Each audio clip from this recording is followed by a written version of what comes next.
näkeeköhän tästä mitään, kun tää on vasta aurinko. Vähän epävarma apu, mutta oikein. Oikein käsi alas. Kädet pienemmän vierekkäin. Molemmat kädet vähän alas. Kädet alas. Ja vaan se vasen, mistä sen ohjaa sen vasemman ylemmäksi asetukseen, kun ei niin ylös.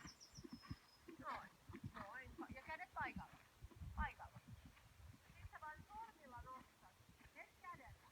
No sormilla nostat vasemman asetuksen. Ei haittaa. Se on heti, jos mä vähänkin tuotan enemmän siitä kiinni, se tiputtaa sen. Sitten sun täytyy olla pohje vähän vasemmalla niin, että sä työnnät sitä vähän kyljistä ulos. Vasen pohja vähän kainaloa, vasen nyrkki ylös.